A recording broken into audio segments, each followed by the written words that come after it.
So I should go get a makeup remover as we talk. Yeah. We Gosh can do darn it. We'll have a little bit of video. So this can be the video part, Yeah. and we'll use it Okay. on social. Everyone's Yeah. eyes. Okay, and my voice is loud enough for two. Yeah, you sound great. You do. Oh, wonderful. This is the True North Collective podcast, a gathering of unsugar-coated conversations on wellness, created by the real-life documentation of everyday humans fearlessly finding their true north. Welcome to season 3 of the podcast. Hi, I'm Rachel. I'm not a great cook. I'm currently befriending my inner teen, and there is nothing funnier to me than an adult man dressing up as a baby. Hi, I'm Jenell. I'm constantly making myself laugh in my own head. I keep hiking in flip-flops, and my second toe is longer than my big toe. Hey, I'm Kristin. I'm a kid at heart. I wish I could fist bump Barack Obama and wish my dog could drive. And we are your host of the True North Collective podcast. Oh my God, this just perfectly epitomize you. Why do you want, I mean, I can imagine why you'd want your dog to drive because I immediately started laughing, but why do you actually want your dog to drive besides the comic effect? You know, sometimes you just want to be dropped off, picked up later. Go to a grocery store, run real quick, or back in the day, if I went to happy hour, like, could you pick me up? That'd be great. Buddha Bear. Yeah, Buddha Bear. Yeah. Would I you don't want too many Buddha Bear. Hop in that car and get me. I mean, such a great listener. One, Rachel, that was a very Wisconsin accent, I feel like. And Which one? The one I just did? Buddha Bear. Buddha. Really? Oh, I that's felt like it was like an upper Go Buddha Bear. Would your dog be a good driver, do you think? Like in this persona, is like your dog responsible or? I think slightly better than, that Uber driver that you're not sure you're going to make it out alive. just slightly though. Yeah. You might use the brakes a little bit. Might have a little bit of a neck injury at some point. Oh my God. Jenell, what would your dogs be like as drivers? Oh gosh, depends on which one. One is kind of dopey, so he would probably just like be moving really slow, and he would just be like, "Where do I go? Oh, what am I doing?" And then the other one's super smart and overly hyper, and he would probably just be like, "Let's go!" Where? We'd crash. My parents' dog, I don't have a dog, but my parents' dog is a little Shih Tzu Brussels Griffin mix, and she thinks she's like the biggest personality ever. So I think she'd have road rage. Be like the Uber driver that tells all the stories about themselves because they're an Uber driver because they want other people to listen to them talk. Oh my God, that's so funny. Be like, I am here. Whenever I get in an Uber, I always, talk their ear off. I'm like, hey, how'd you get into this? What's your favorite part? What kind of conversations you hear? It's It definitely depends on my mood. Like sometimes I don't want to talk at all. Like I'll put my headphones in, I'm in the back seat, I'm like head down, I'm like, please do not converse with me. And then sometimes I'm that person that like hops in the passenger seat and I'm like, hey buddy, let's go for a drive. And they're like, you sit in the back. No. Yeah. They like slowly turn up the music. Yeah, it's like, okay. Like, actually, we're drop you off a cancel. block early. Yeah, they're like, this is close enough, right? Jenell, do you know what it means to have its second toe bigger than your first toe? No, it has meaning. Fuck, I was trying to Google it.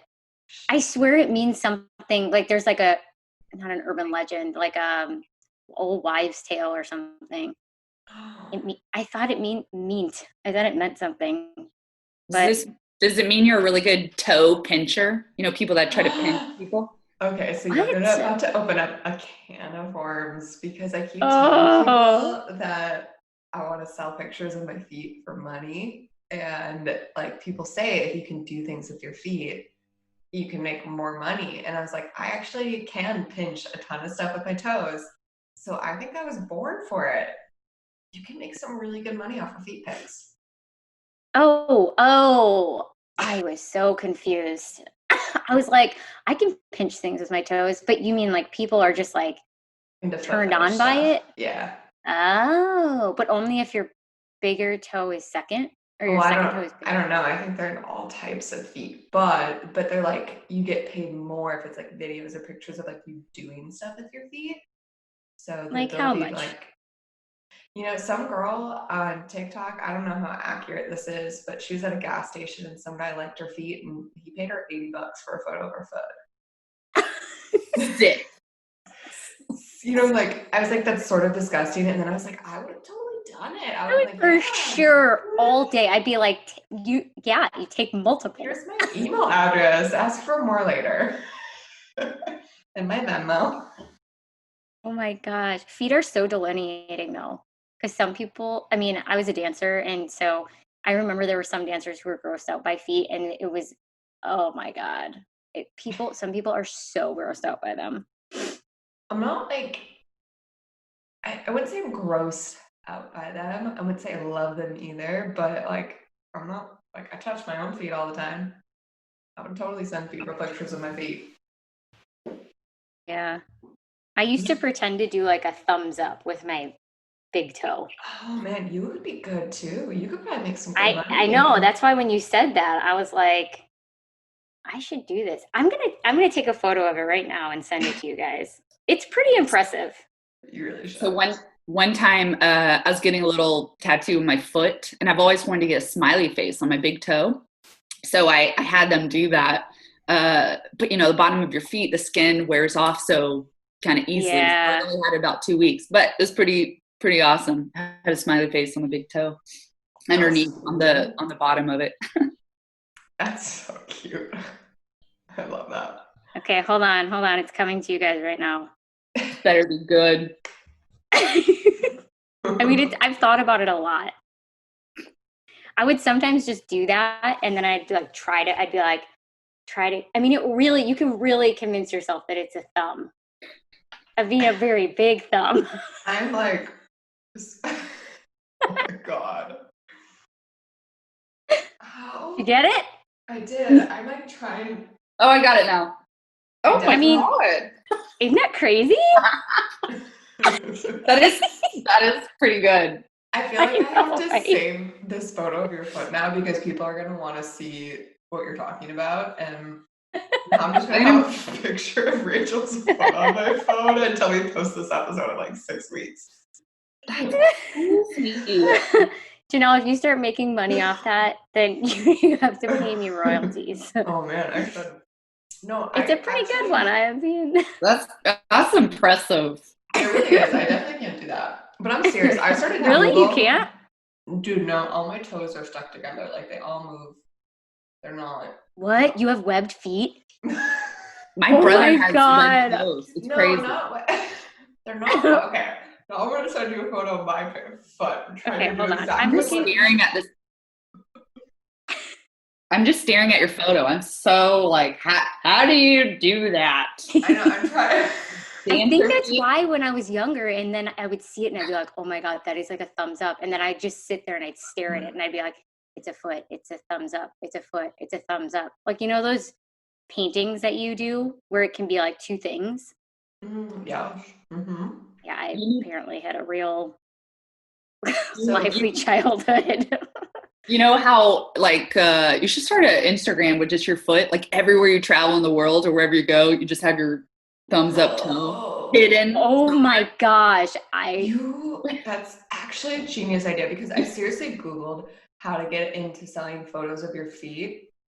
And the internet was like, here's how to become a foot model. And I was like, internet, I don't want to become a foot model. I'm just trying to make a dirty buck. Like, where's the like, a dirty book? A buck. Oh, buck. I was like, sister, you can make a dirty buck if you want. No, I couldn't find. I was like, where are all the sites where I can sell photos of my feet? Where are those? The dark web. So Rachel, I sent you a picture. Kristin, I wish this was a group message of me trying to do exactly what you did. And I use my imagination. Okay, let's just say that all my toes are curled under. There's not a big toe sticking up. They all just work together. Like if I try to put one down, they all go down. Oh, what? No. But I don't understand how that's That's how my possible. Stick that fingers big toe are up. too. My fingers, like Oh, they don't always. Like some of them, like my ring finger, my middle finger, they have. I don't know. They're too interesting. connected. I mean, as a dancer, again, we used to, before you could be on point, we had to do these toe exercises where you had to lift all your 10 toes up and then place each one down by itself and then lift it up by itself. So like if you put all your toes on the ground and then try to lift up your pinky toe first, that shit is not natural. No. Like I couldn't do that, but that's what we used to have to do to strengthen our feet before we could get on point. So I've always been had dexterous toes. So yeah. By the way, I think this episode is going to be the end to our future at making money on feet because people you are obsessed with this right now. I am. Maybe on your road trip, you can bring, the feet everywhere is really a thing, I think. I know, but I don't know. You need to figure out what your foot posture is going to be though. Like mine's the thumbs up. What's yours? Like the peace sign with your big like the two Webbers that are like stuck together. I do not have love toes. Just mine's like a fist. I can't do anything but curl them under. That's me too. Okay. Oh, a fist bump. Yeah. Yeah. Maybe. This is so funny. I'm literally staring at my foot right now, trying to figure out what I can do with it. And it's like, Kristin, like you said, I'm like, no, just all the toes are curly. That's the only thing they can do. Maybe I think this would be a sick coffee table book, but it could work out. I see Urban Outfitters selling it. I do too, actually. See, these are it's like things. Dude, we can start the new, remember the hot dog or legs? Yeah. It's like that. Is it a thumbs up or is it your big toe? That's pretty good. Okay. Wow. Rachel, this is gonna be our book. This is the True Reflective book. I would like it to be more than that, but that's okay. Yes, it could be. Maybe there's. It'll be our second book. Okay. Okay. So before we introduce Kristin, I just want to share my favorite men dressed up as babies clips so that there's context there. Because if anyone else is the same, you're gonna really want to watch these. So the first one is Broad City. I think it's the trailer, or it's like one of the very first episodes. And the guy from Portlandia, who's the guy from Portlandia? Do you guys know? Yeah, Armin. Yeah. Fred Armisen. Yes. Armisen.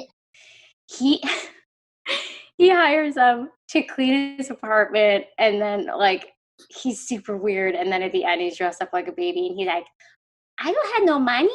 I'm a baby." And it's like, oh my God, it's so funny. I can't. I like when I'm in a bad mood, I just turn that on until a few months ago when I watched the LaGuardia SNL clip. And I don't know who it is that dresses up like a baby in it, but oh my God, it's the funniest shit ever. So those are the two things that make me laugh so hard that I cry. So you guys should check them out. Link it in the show notes. You what? I said link it in the show notes. Yeah, I for sure will link it in the show notes. No, that does nothing for you guys. Oh, I mean SNL all day, every day. Who's your SNL person? Oh, there's so many. And like what decade or what year, you know? I know. I like grew up watching SNL. I remember my mom just sitting on the couch with her late night watching it, and then it's like a pastime now. But yeah, me too. That's a hard one. Kate McKinnon. Ooh, love her. She is pretty good. So she's hilarious and she's uber attractive. I'm just like, oh my God, you're awesome. And then Will Ferrell, obviously. Yeah. I always loved Tracy Morgan. Oh yeah, Chris Farley. That's yeah. R.I.P. Yeah. Have you seen the Daryl Hammond documentary? No, but somebody was telling me about that. Oh, dude, you gotta watch it. Yeah, oh my gosh, wow. I'm doing a whole bunch of stuff on boundaries right now. And it just like the way he approached what happened to him in his life gave me this permission to have like, to not be so attached to the identity of myself as a kid, you know, like what is done to us sometimes that we like, I have wrapped myself so into it. It's like, oh my gosh, this is like this defining part of who I am. And like, it means something about me. And he's done such a great job of like owning it without letting it run his life. At least that's how they've depicted the documentary. So I definitely think it's a must watch. I mean, it's sad, but. I read a Chris Farley biography, like kind of right when it came out, and that was pretty powerful. Yeah. It's cool to watch Lorne Michael like really care about his people. It's almost like he's created this space for people who are like working through some crazy shit, and this is their outlet, and he knows it. And that was kind of interesting to me, to like watch him be this like, this is my job, is actually to like have this space for these brilliant people who are like working through some really serious stuff and to like hold this for them. And it's like, whoa, it's crazy. What a podcast! Here to tell you about The Collective. The Collective is a community that Rachel and I have put together where we host unsugar-coated conversations live over Zoom on a specific topic that we are wrestling with or struggling with. We would love to have you join. The Collective typically happens on the first Thursday of every month. In July, because of the holiday, we are going to be hosting it on July 9th at 11 a.m. Central Standard Time. And we would love to see your smiling faces over Zoom and have you join us. To jump in, check out the link on our Instagram, or you can sign up for a mailing list where you can get all the deets on the events, workshops, and things that are happening with the True North Collective. You can do that at thetruenorthcollective.org. All right, back to the episode. Yeah. All right. Shall we introduce Kristin? Yo. Yes, we shall. All right. Kristin Goss, I am so excited to have you. So Kristin and I met, I don't know, a few months ago when the meditation studio Breathe opened that we both are at in Dallas. And I just like your energy is just so calming and inviting. And we always ended up having these really calm, interesting conversations about life. And so I was like, you got to be on our podcast and talk about some of that stuff. So Kristin is a yoga and meditation teacher. She is the creator of Dogma Soul, which is a lifestyle brand that leverages inspiration of handmades for the mind, body, and soul.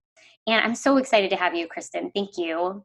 Welcome. Thanks. I'm so excited to be here. Yeah. I'm also, this is not important, but I'm very impressed by your Zoom skills too, because I'm watching you like mute and unmute, and like that's a skill set in itself. So I'm just gonna give you. I like turn on. I'm like, oh wait, nope, not off. I'm like, she knows what's up. She knows how to do this. Yeah.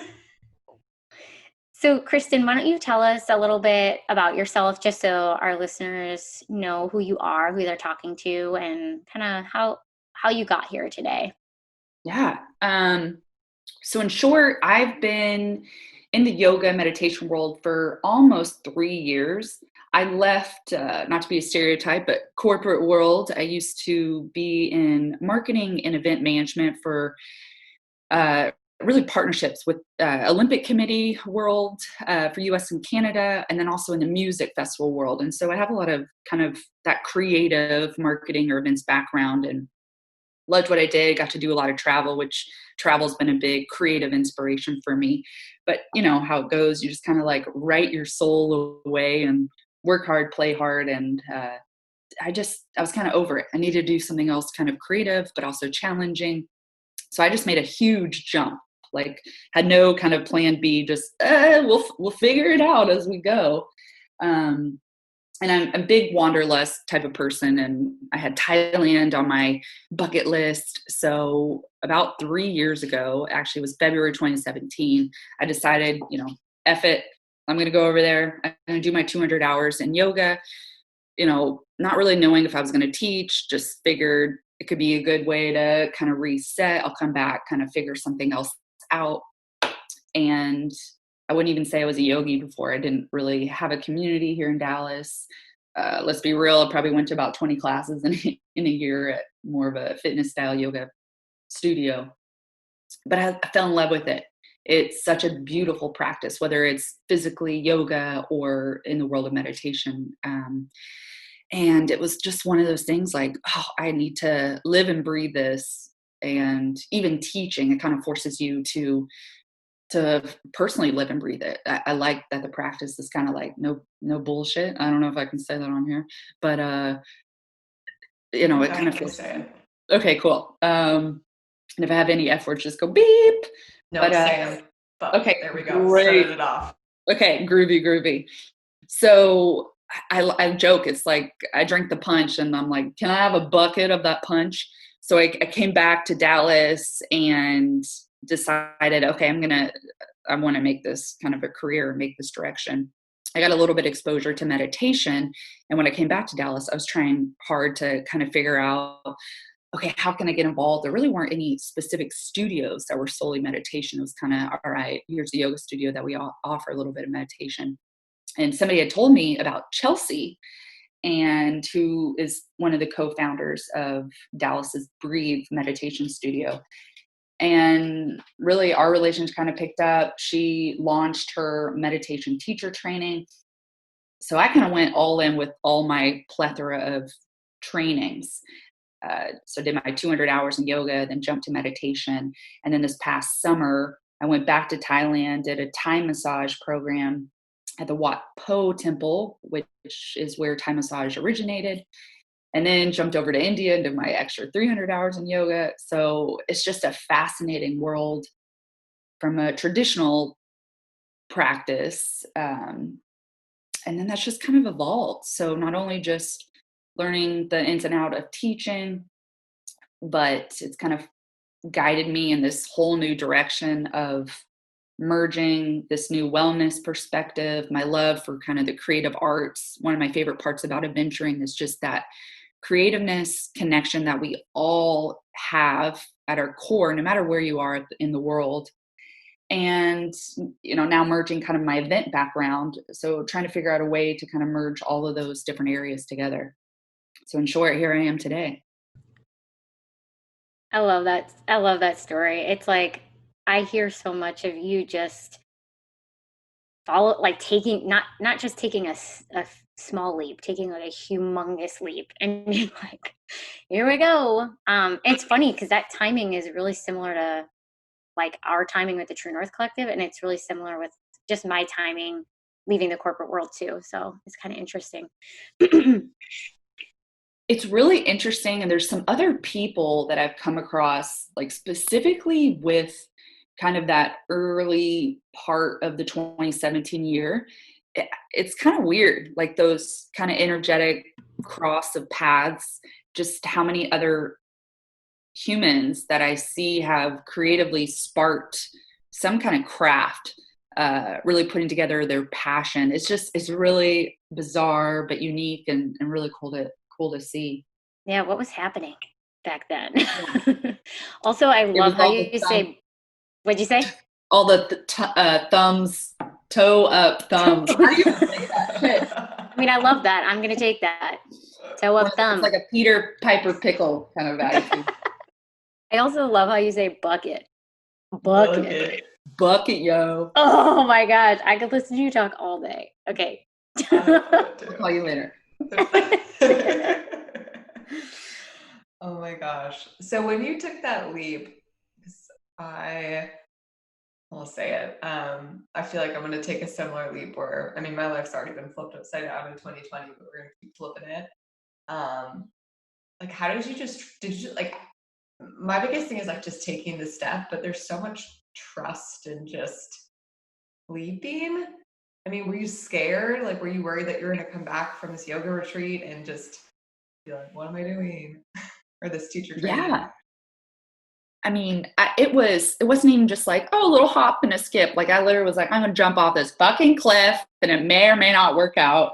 And, in general, as a person, I try as best as I can to just kind of go into it. Like I'm not even the type of person like, hey, I'm going to go meet this person for the first time, like I'm not going to Google you. I want to meet you up front, kind of gather my own knowledge with you on my own experiences. And I've kind of always been like that. So, which is a blessing and a curse. And I just, I think I was trying at first so desperately to figure out a way to not go back to corporate world. And even corporate world, I was on the account kind of client side, and I oversaw creative. And I'm just such at the core creative person. So, I have no other words for it, just other than it's been a very hard process to not only just jump and try to build a little bit of that trust, which, to be honest, I'm still trying to figure that out, but just kind of allow it to evolve and grow however it needs to be naturally. I figured in my head, what's the worst case? I do go back to a corporate world, and just kind of keeping that in the back of my head that no matter what, there's still a solution or an option, but shit, I'm going to try really hard not to go back there. That a lot.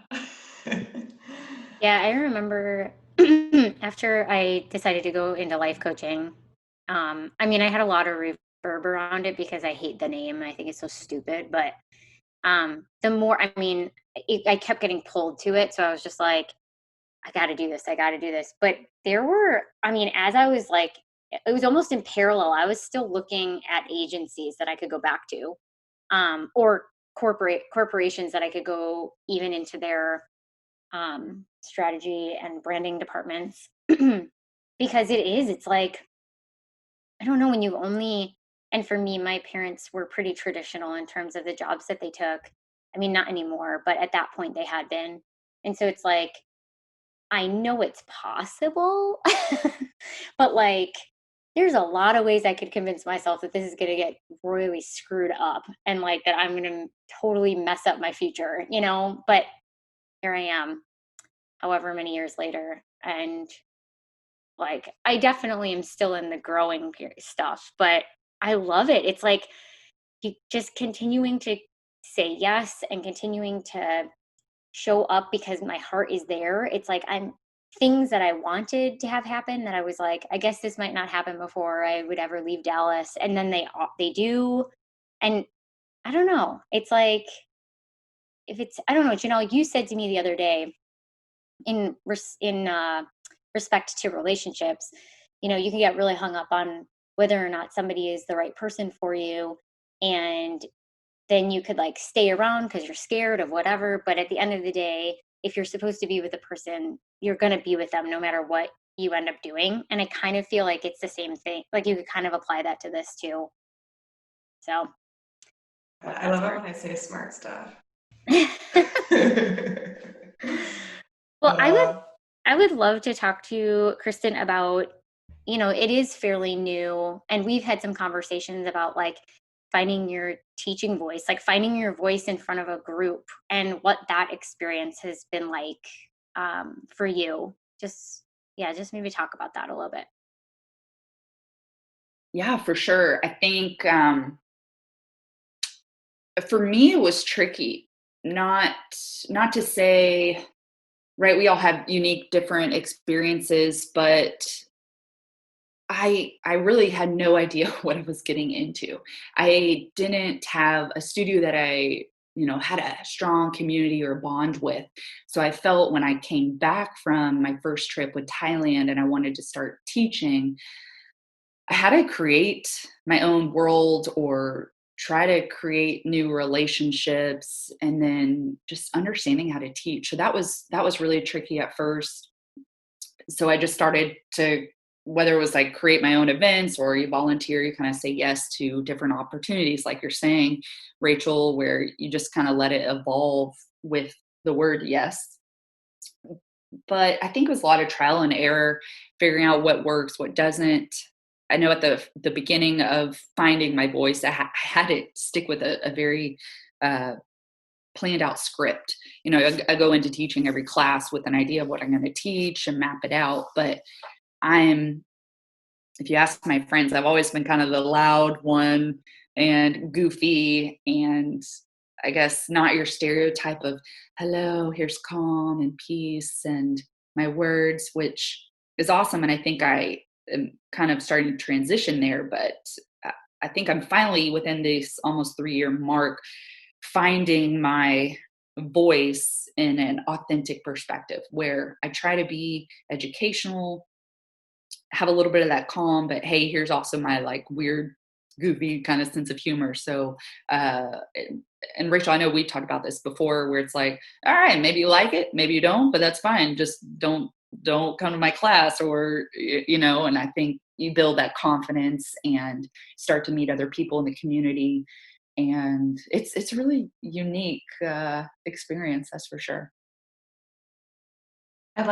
We've talked about the creative process before in the podcast, and kind of how you mentioned a lot of times when you're finding your voice or you're trying to build something, it does start with a little bit more of a script, or you're paying attention to the other people around you and you're like, okay, I kind of like what that person's doing. How can I do that my way? I kind of like what that person's doing. How can I do it my way? And then eventually it evolves into something that is your own. Because I think I still have that, and I've been teaching for it's been 11 years now, not yoga, but other forms of fitness, and finding your instructor brand and your voice and how you want to approach things. Like, I still feel like I'm figuring it out. And I mean, it's always evolving too, of what it looks like and what's authentic to me. And depending on what class you're teaching, it's very, I think it's actually pretty tricky because you really have to look inward too and figure out, like, am I just taking things that I've seen, or have I actually made this mine? Yeah, totally. And I think also as you dive deeper into this practice, we're trying to be healers. We're still trying to help others, students, or maybe fellow teachers. And I think for me personally, it's my voice authentic, and then making sure people are getting what they need out of that experience, whether it's a 5, 15, 20-minute meditation or an hour-long class or kind of one-on-one work together. But I don't know if it's the creative mind of it, but knowing you're not going to have it perfected right now. Like, it's always evolving and changing. Yeah, I think finding my voice as a meditation teacher and as a facilitator, because I do quite a bit of workshop facilitation now with the coaching stuff and group coaching. It's interesting. I'm still finding that fine line too, because it's like you have to be mindful, and I'll just use breathe as an example. I have to be mindful of the breathe brand and like what they're trying to represent and that voice, then like the voice of kind of a movement of meditation. So like I feel like there is an expectation of what your voice sounds like within the meditation world. And then my own personal brand. And so I think at this point, I'm still probably in the space of not so much scripted, but I think I don't let my inner weirdo out as much as I like. And you have to be careful, right? Because how much of that is a distraction from it being somebody else's practice. And so, but also that like, this is me, and I want to invite people to know that this practice isn't about being, totally stripped down. At least to me, it's not. It's still about, it's honoring your way through it. And so to do that, I think being able to represent all the facets of who you are and the quirks and the real stuff is important. Like, we're not all going to be Buddhas, like sitting there, and we shouldn't be. And I think when that expectation is set, at least for me, when that expectation is set from, or has been, it is daunting. And I think that's part of the reason why I loved and was drawn to Chelsea so much, is because she does let quite a bit of her stuff hang out. She's put together, don't get me wrong. Like, she is professional as all hell and knows what she wants, and she's going to get what she wants, and she has expectations. But when you sit and you take from her, our guy, or she's teaching you, like I went through her training as well. She's real. And there was something very, very attractive and endearing about that for me that I was like, that's the kind of teacher that I want to be. I want to be able to be myself while also being able to hold a space that allows others to be invited to be themselves. So like my own quirks didn't become the focus. My own quirks were the invitation for people to embrace theirs. And there's a really fine line there I've found, where if I'm trying really hard to have it be me, now I'm not actually in service of anyone. I'm in service of this identity that I'm trying to create, versus if I am just allowing who I am in the moment and modeling the behavior of like being okay with where I am and using the words that happen to come out because it's coming through the filter of me. That's different. That feels permission giving. So I play with that quite a bit versus pushing the pendulum even further, where it's again creating the identity of like what I think a meditation teacher is supposed to be. So it's an interesting balance. You're in my brain. But exactly that, like, how do I not be too goofy? I'm definitely really trying to figure that out. Yeah. Here's me invite you in, but not being distracting. Yeah. Totally. You were. How have you practiced that?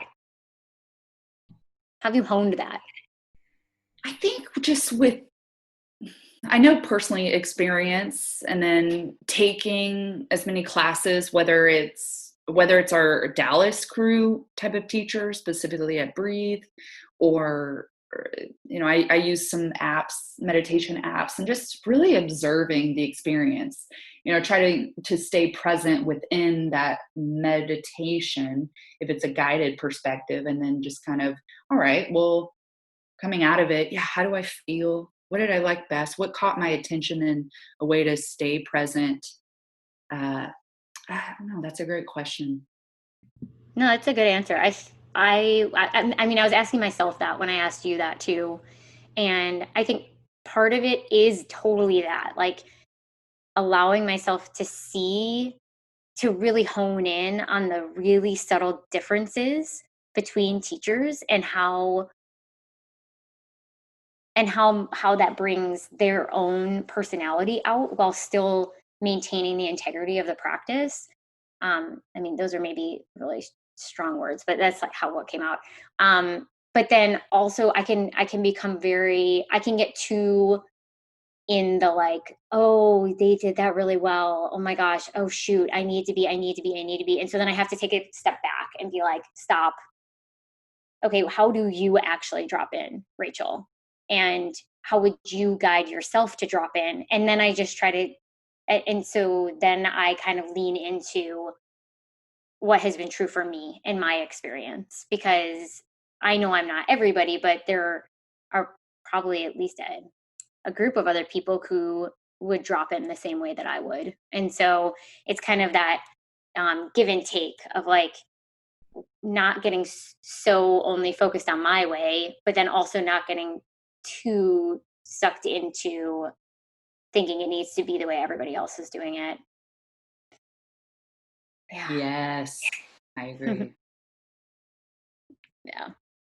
Yeah, I would imagine too, just with meditation, it's interesting because you aren't really doing hands-on adjustments. And so I was thinking about what a different world it is being that teacher versus being like when you guys do yoga and fitness stuff, because for me, I can pretty much like be in service of the experience, and I don't have to be worrying too much about, I mean, I am just like looking to make sure people are comfortable and thinking about that. But, a lot of times I'll invite people to just like, this is your practice. So whatever you want it to be.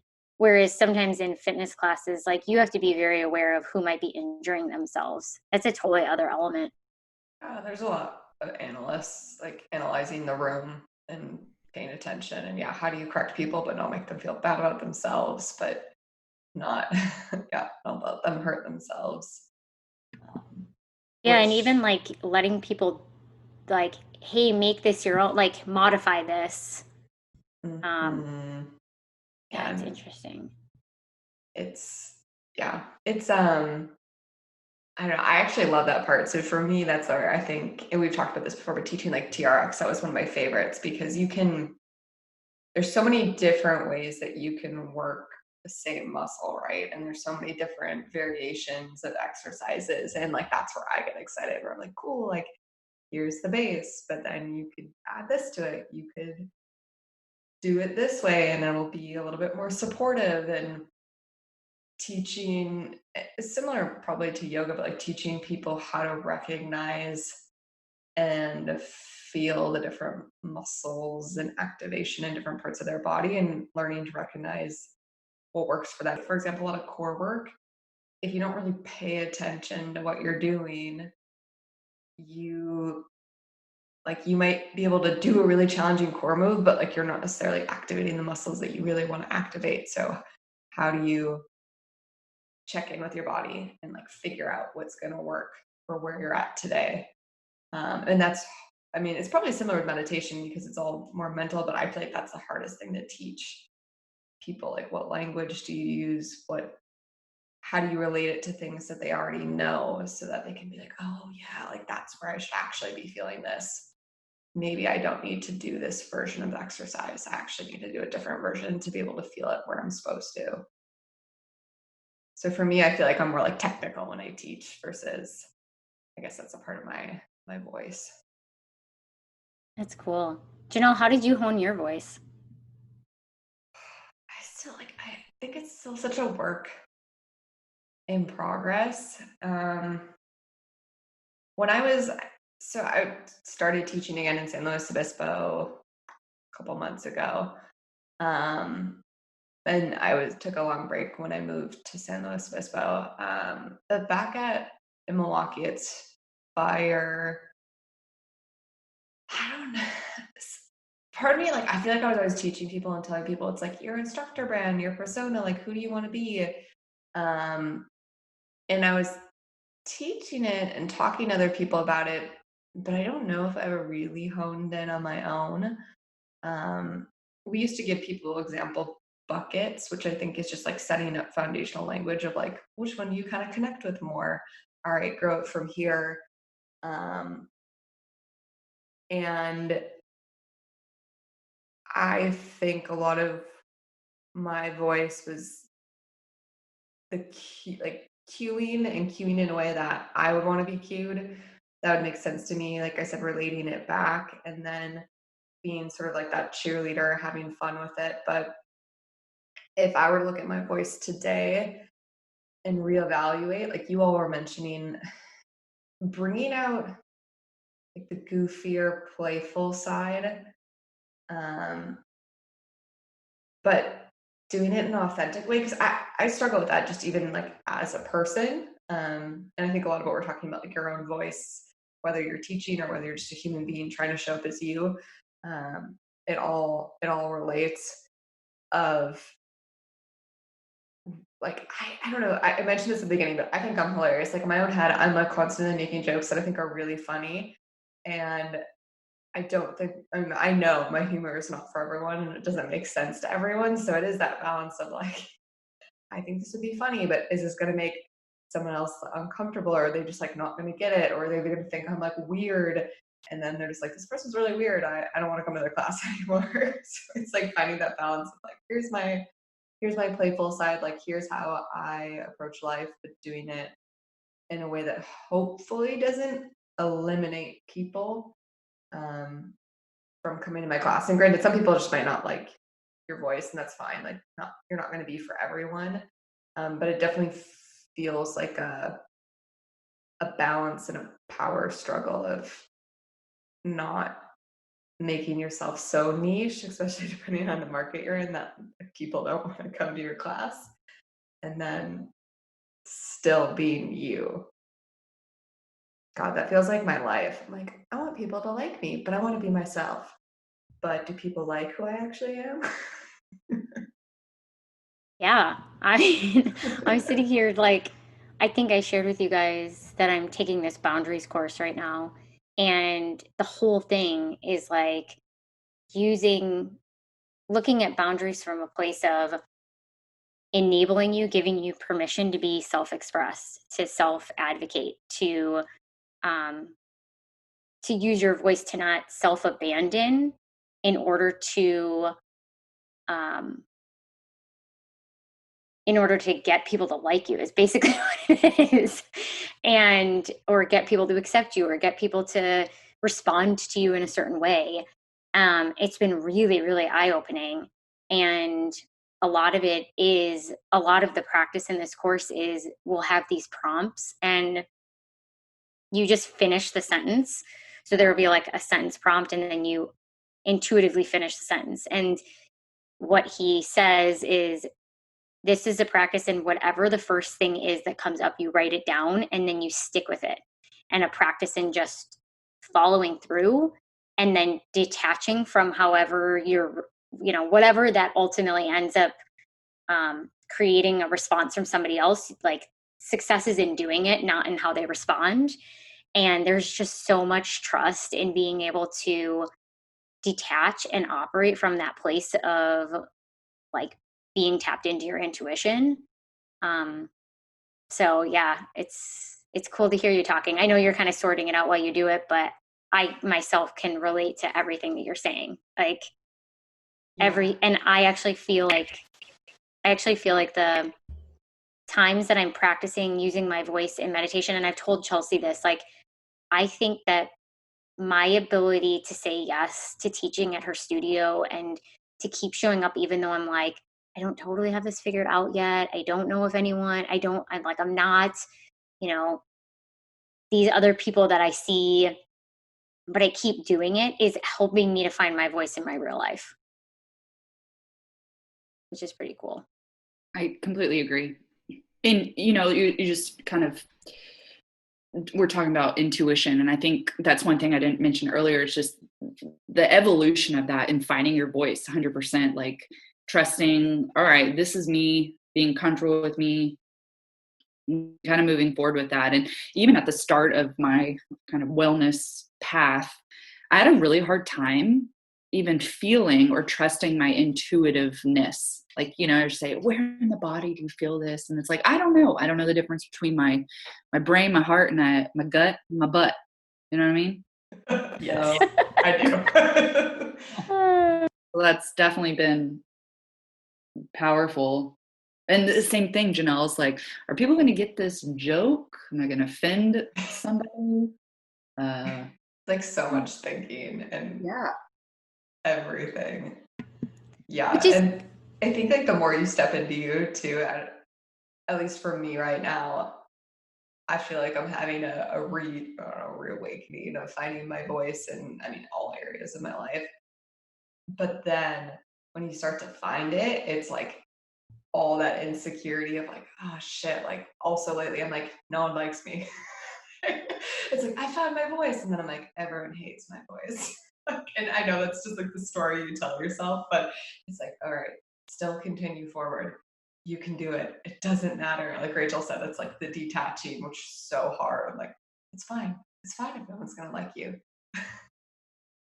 Well, I'll share this with you, Jenell, because this was the conversation that Kristin and I had where for me, I was like, oh my gosh, I love this chick and I want to have this conversation on the podcast. But we were talking, it might have been like the first few weeks that Breathe was open, and we were getting like handfuls of people in the class, sometimes just one. And I was explaining that I learned this through my first life coaching certification, of if somebody comes to your class and they never come again, or they come to your class and they're in the class and it seems like you can feel their energy is just like, doesn't want to be there. And whether that's real or not, like you're in it and you're just like, oh my gosh, this person hates this. Oh my gosh, they don't want to be here. And they never came back. And then wherever it goes, I really practice grounding in the idea that how I show up is how, like, if I just allow myself to really check in and I'm like, okay, I showed up to the best of my ability in that moment, even if I realized like, oh man, why did I come off? I was trying too hard or whatever. Okay, c'est la vie. That's how I showed up. And sometimes the way that we show up is actually in service of other people. And that doesn't necessarily mean that it's in service of other people having a bright and shiny experience from it. It could be that we just happened to be a vehicle for a rub, a friction for them, because it was important on their journey to have that friction point right then. And call it the universe, whatever, was like, you can handle this. You're able to be okay being the deliverer of this. I know you can get through it. So you're going to deliver this for this person. And while the seed you planted may have looked on the outside like annoyance, or you were the worst teacher, or all the things that you want to say, at the end of the day, we're always influencing the people around us. And as long as you are like able to come from that place of like, I did the best that I could, whether, and it doesn't mean that you like are the, perfect version of yourself, but it's trusting in the marks that we make on people, for good, for bad, whatever. Judy, who is on here quite a bit, shares this example of like, she's really good at being in front of like executives and sharing, and she's very calm and clear thoughts and can connect dots and can get through to them. And she did something at Northwestern Mutual and she froze. And she was like, she tells a story. She's like, that never happens to me. And I'm up there and I'm just like blanked. And so she like didn't know what to do. So she like grabbed her water, she's trying to gain her composure. And she eventually like gets her way back in it. But afterwards, as she was reflecting on it, she's like, what was that? Like, I did everything I normally do, like blah, blah, blah, blah. And then she had this aha of maybe there was somebody in the room that needed to see somebody else who was like eloquent and put together mess up, and see them be able to get through it. And maybe that was actually for somebody in the room. And, she still got out of it what she wanted to, but maybe that was a gift for somebody. And she was like, I can be the deliverer of that experience. And I was like, oh, I love that. And so I try to often tap into that perspective when I do something that I think I've done that's like, oh my God, what a flub. Oh, I totally like, how could I have done that? Because you just don't know where other people actually are and what impact you actually make on them. And that seed that you plant, in whatever way that it was planted, may blossom never, or it may blossom in 60 years, like who knows, but really trusting that like you can only do the best that you can do. And once it's gone, trusting that that was the experience that everybody who was involved with it was supposed to have. That was very long-winded. Oh, I got chills. That's perfect. So we also talked, Kristin, about crying. I know. I was like, Rachel doesn't bring it up. I want to bring it up. I'm crying as we're doing this. So you're a crier, yes? Yes, PhD. You know what I mean? Get it. Do you have different types of cries? Ooh. Yeah, I think so. The slow tear, or just like, there's different emotions. Sometimes it's happy, but in most cases, it's just that overwhelming, feeling, if you will. Yeah. Yeah, I guess there's different types. Maybe I started a coffee table book about those. Yeah. I had the onion cries last night. Crying. Dude, I love it. Yeah. I met somebody once, they were like, I haven't cried in 16 years. I thought that was crazy. I was like, your soul is I've dated people that have never cried in their whole life. Yeah. So how often do you cry? Oh, that's very personal. I know. I just went there. It just depends. I wouldn't say, like every 2 weeks, maybe. It just kind of depends on what's going on. I mean, I would say lately for me, every day. Yeah. Yeah. Every day. Okay, maybe like every other week or something. But again, it just depends. I mean, there's been some weeks where it's like, all right, every day. Yep. It's good clearing out. Yeah. I didn't cry until I was 19. I mean, I did, like, I would have tantrums when I was as a child. I'm a loon. But then I didn't. I was like very, very like strong for a long time. And then I think I've shared this on the podcast before. My freshman year, I was roommates with a girl from Memphis, Tennessee, and she was so girly and pink, and I was like not that, but we got along really well. And she like opened up my emotions. And so we were watching Miracle on 34th Street, the new one, and Santa came out on the sleigh for the parade and was like, on Dasher, on Dancer. And she was like, Bellotti? I was on the top bunk, and I was just a puddle up there. And ever since that, it was like the levee broke. And now I cry. I wasn't comfortable at first, but I really, if I haven't cried in a while, I don't feel like I'm actually connected to my body. I'm like, oh, you're disconnected from yourself. And so then I try to like really pay attention to myself, because crying is very cathartic for me. Totally. I kind of feel the same way. I mean, when I had to be quote unquote strong, or I was just like pushing stuff down, that I wasn't crying. But because I also, I mean, for me, especially being like in and out of the business world, and not that you want to like cry at work all the time, but I was always growing up like I was a crier. Like I cried all the time. And then when I got older, it was like, oh shoot, like you can't cry in public, like that makes other people feel uncomfortable, and it makes you look quote unquote weak. And so that was the belief I had, and it was just like shove it down. But I also know if I can't cry, it turns into anger. Like that's the emotion that comes out instead. Yeah, like me too. It comes out in some way. So that's been interesting for me, especially now that I'm being more open with my emotions. I still wouldn't say I necessarily feel comfortable in a professional setting crying.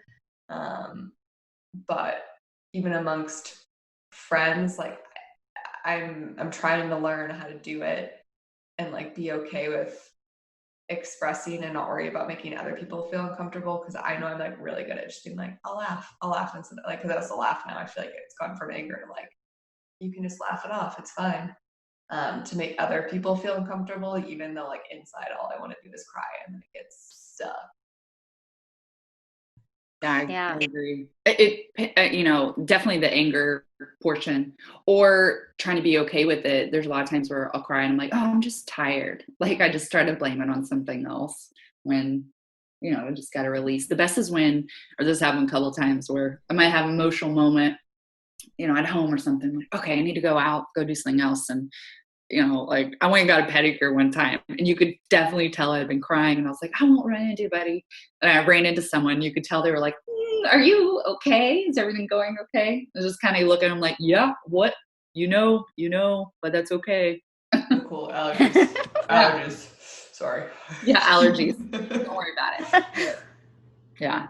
But I think definitely Rachel, similar. My freshman year-ish in high school is when I probably started to, I don't know if it's like hormone related, but there's definitely some biological things that kind of help shift. But that probably was around the time when I did start to cry. And, I grew up with family members that, it's that old school mentality of just be tough, don't cry, you're too sensitive.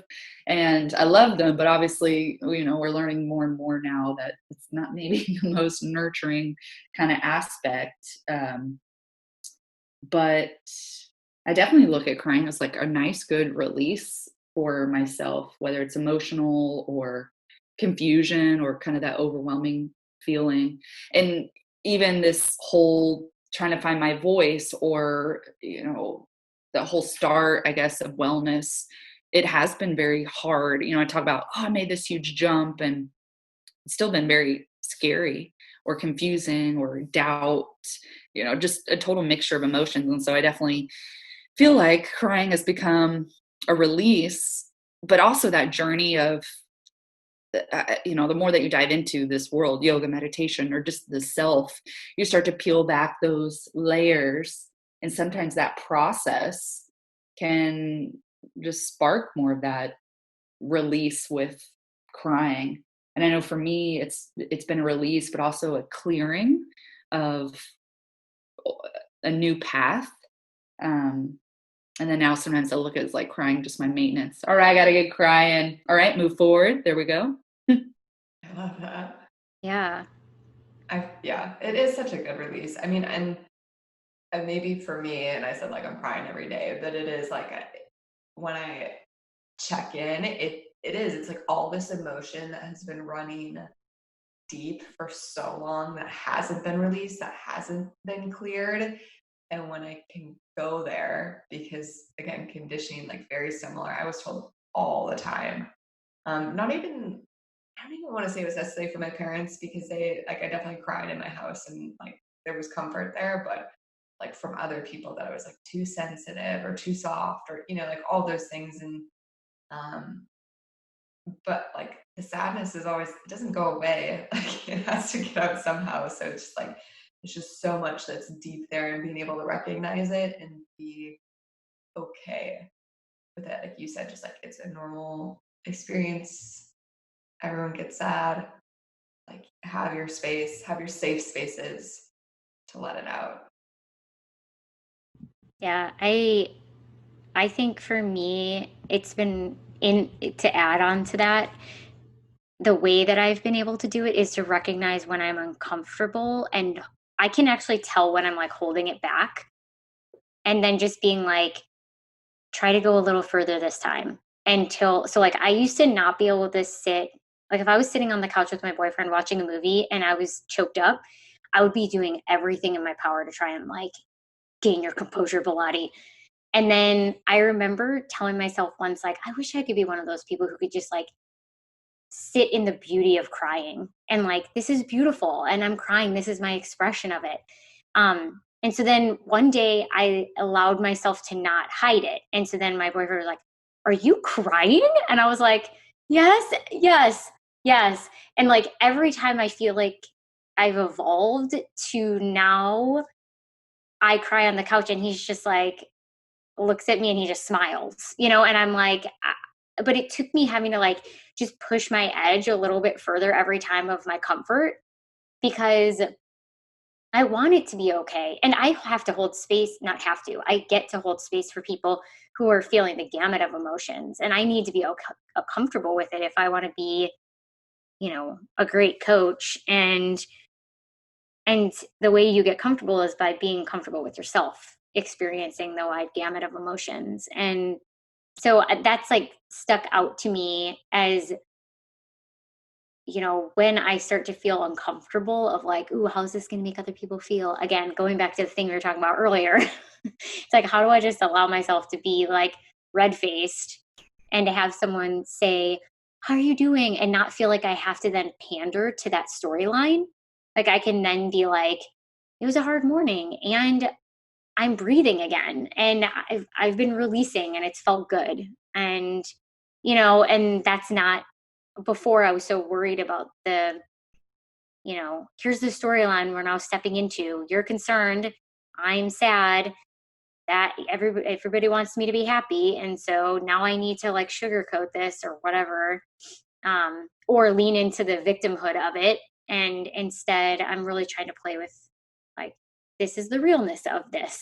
And so it feels relevant because as we were thinking about crying and living your true north, it's like crying and emotions are an authentic expression of the human experience. And the more I've been able to invite myself to allow me to have my own expression of those emotions for me and not having to try to curate the storyline around it, the more comfortable I get with myself, the more I can actually hear what myself is trying to tell me.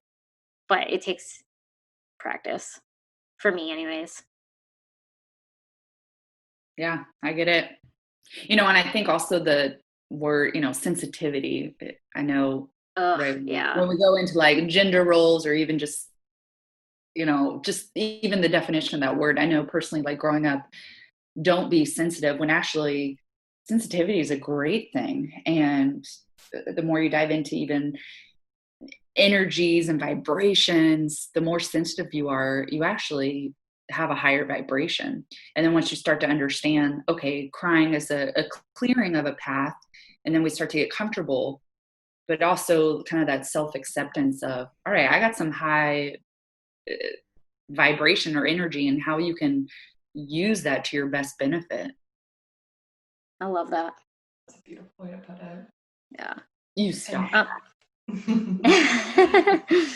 There's like, yeah, just like celebrate it. And like when other people are, because for me, if I cry around you, either I'm at a total breaking point, or or like I'm super comfortable with you too. So like as a friend, holding space and being able to just like acknowledge that at first you might feel like you need to fix it, but you're actually like, oh, this is, at least for me, it's like, this is me actually showing you that you are a safe space to me.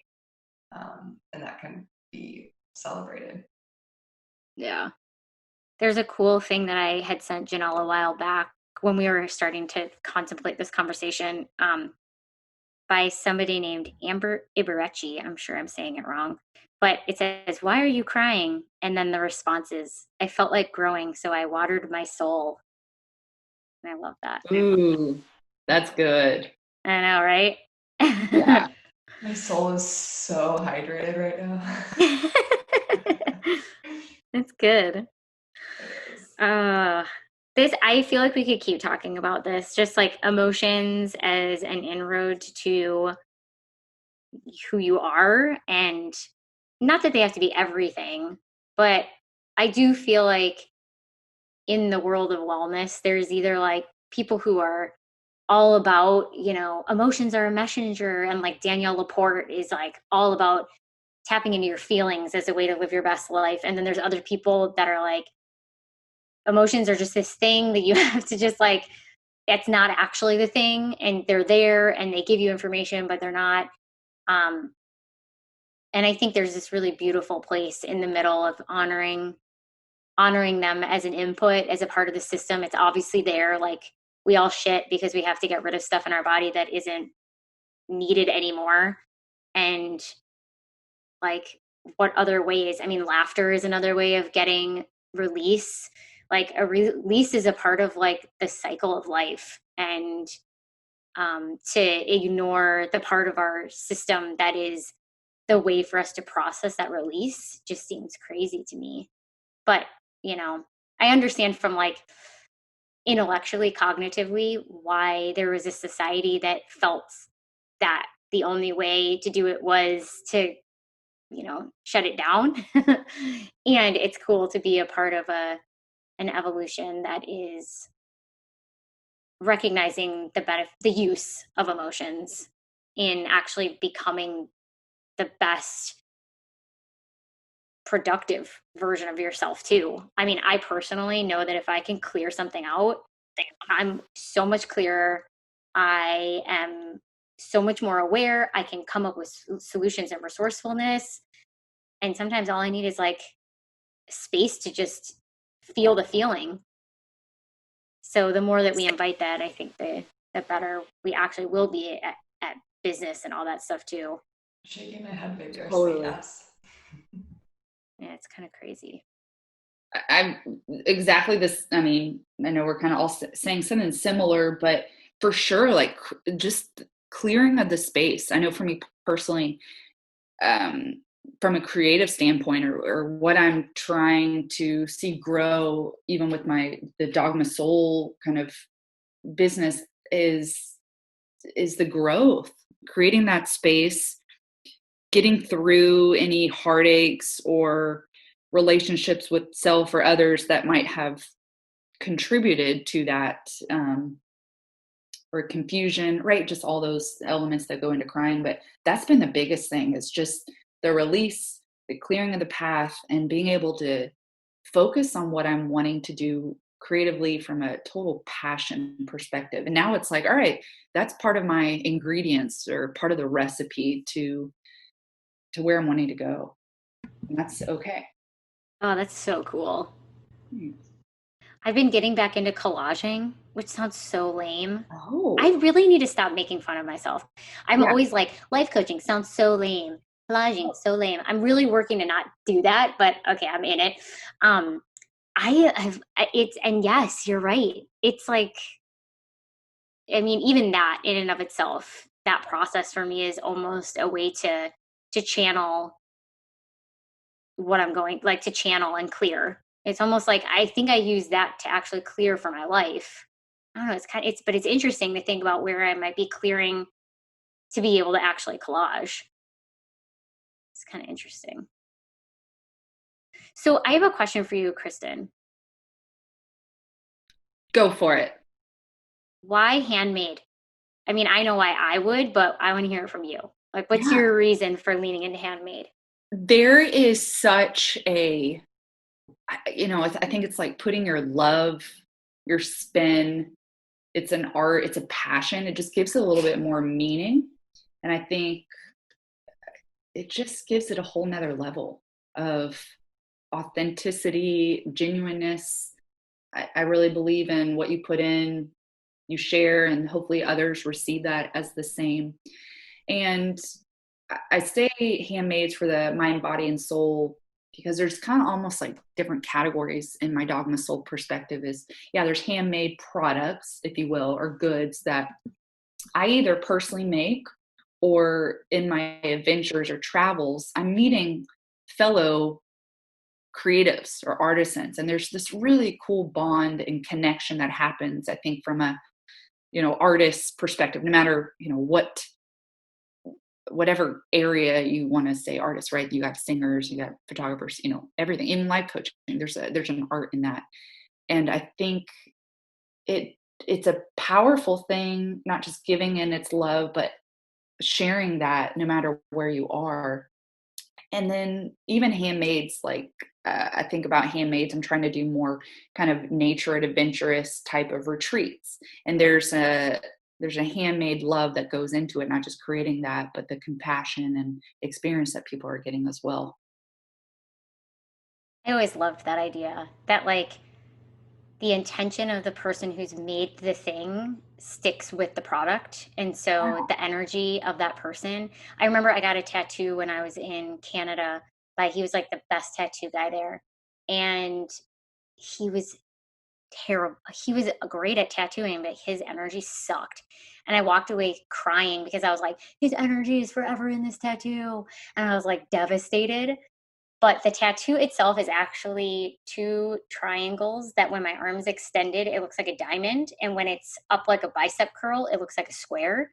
And the point of the tattoo was there's always another way to look at something, or it's not everything is exactly as it seems, which is fitting I was sitting there crying over the energy that he put into my tattoo.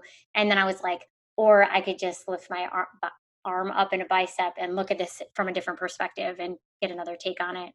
But anyways, I love the idea that we influence energetically the things that we are around and absolutely the things that we make, and that leaves a mark beyond our physical existence. It's cool. It's beautiful. Yeah. Well, I wish we could keep talking to you, Kristin. You just have like I always feel this way when I'm around you. You have I know you're loud and boisterous, but you also, you have a calming presence for me. And I really love how I feel every time I leave my experience with you. So. Thank you. And right back at you. I mean, I'm smiling on my end. It's cool to meet other like-minded people. It's just cool. It really is. Yeah. We always ask people at the end of our episodes, how do you live your true north in one word? So I invite you to answer that question.